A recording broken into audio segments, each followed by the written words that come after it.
কবির বিরুদ্ধে ওয়ারেন্ট, শ্রীজাতর বিরুদ্ধে এবার অ্যারেস্ট ওয়ারেন্ট দেওয়া হয়েছে বলেই জানতে পারা যাচ্ছে।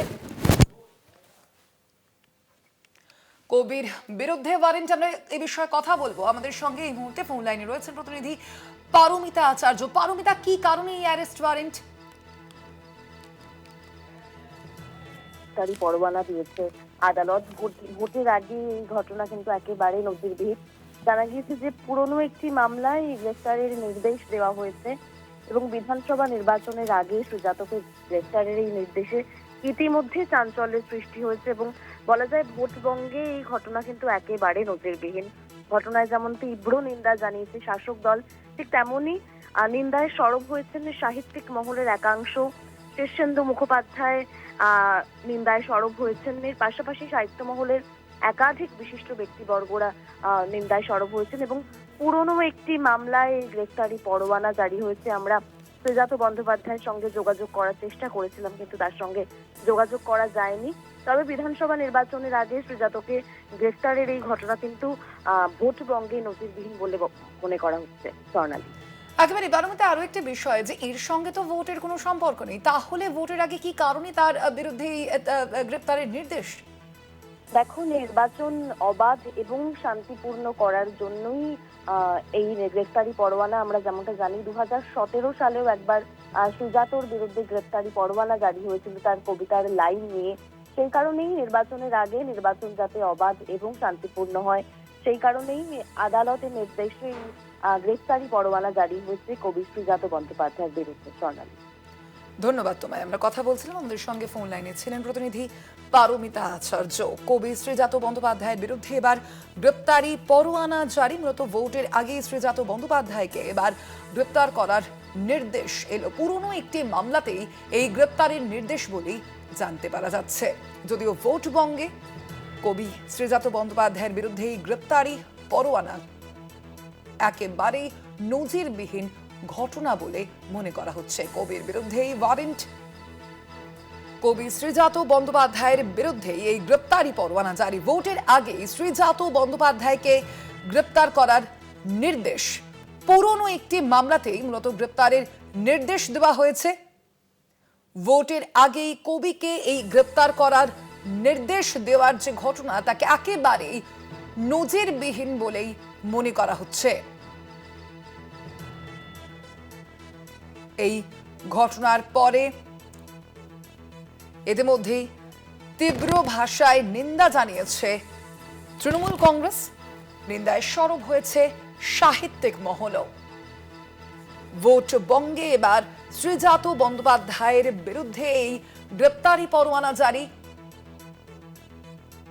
তাকে গ্রেপ্তার করার নির্দেশ দেওয়া হয়েছে। মূলত যেমনটা জানতে পারা যাচ্ছে যে পুরনো একটি মামলার প্রেক্ষিতেই কিন্তু তাকে এবার গ্রেপ্তারের নির্দেশ দেওয়া হয়েছে।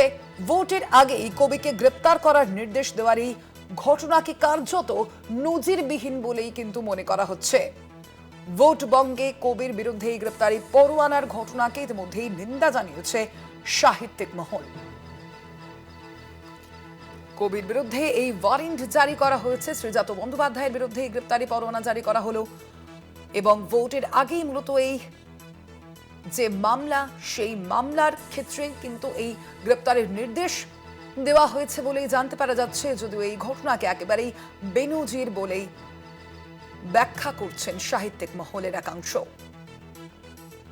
পুরনো একটি মামলা ছিল তার বিরুদ্ধে এবং সেই মামলাকে কেন্দ্র করেই কিন্তু এই গ্রেপ্তারি পরোয়ানার নির্দেশ। কবি শ্রীজাত বন্দ্যোপাধ্যায়ের বিরুদ্ধে একটি গ্রেপ্তারি পরোয়ানা জারি করা হয়েছে ভোটের আগে। একেবারে ভোটবঙ্গে এবার রেহাই পেলেন না কবি শ্রীজাত বন্দ্যোপাধ্যায়ও। পুরনো একটি মামলায় তাকে গ্রেপ্তারের নির্দেশ দেওয়া হয়েছে। ভোটের আগেই কবিকে গ্রেপ্তার করার এই নির্দেশ দেওয়ার এই ঘটনায় চাঞ্চল্য সৃষ্টি হয়েছে ইতিমধ্যেই। ভোটবঙ্গে কবির বিরুদ্ধে গ্রেপ্তারি পরোয়ানার ঘটনা একেবারেই নজিরবিহীন বলেই মনে করা হচ্ছে।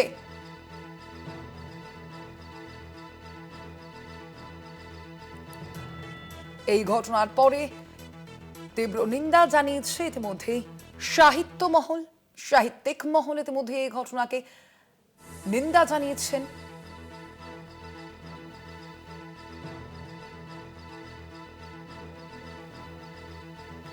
আমরা কথা বলবো নি, আমরা টেলিফোনে যোগাযোগ করতে পেরেছি বিশিষ্ট অভিনেতা তথা বিজেপি প্রার্থী রুদ্রনীল ঘোষের সঙ্গে। রুদ্রনীল বাবু, আমরা দেখতে পাচ্ছি এবার কবি শ্রীজাত বন্দ্যোপাধ্যায়ের বিরুদ্ধে গ্রেপ্তারি পরোয়ানা জারি করা হলো এবং ভোট বঙ্গেই তার বিরুদ্ধে একটি পুরনো মামলায় এই গ্রেপ্তারের নির্দেশ দেওয়া হয়েছে, কি বলবেন? দেখুন, কোন ধরনের মামলা সেই বিষয় তো এখনো তো জানতে পারা যায়নি। আপনাদের মিডিয়া মারফতে যে জানতে পারছি, যদি মামলাটা কি ধরনের সেটা জানতে পারলে সুবিধা হতো বলতে। তো তবে এইটুকু মানে বলতে পারি যে সুজাত আমার দীর্ঘদিনের বন্ধু এবং আইনি বিষয়ে নানান জটিলতা থাকে। তো যদি কোনো জটিলতা থাকেও তো তাহলে নিশ্চয়ই সঠিক একজন আইনজীবী সাহায্য নিয়ে সেই বিষয়টার মোকাবিলা করবে। কারণ আমরা কেউই যেই হই আমরা আইনের ঊর্ধ্বে নেই, কিন্তু মানে সিয়া তো আমার বন্ধু মানুষ এবং ডেফিনেটলি ওই ধরনের সমস্যা থেকে যদি হয়েও থাকে কোনো কিছু, এক্স্যাক্টলি মামলা না জেনে তো সত্যি কিছু বলা সম্ভব না। তো ও যে কোনো রকম ঝঞ্ঝট থেকে বেরিয়ে আসুক, এটাই আমার কামনা ঈশ্বরের কাছে। ধন্যবাদ আপনাকে রুদ্রনীল বাবু।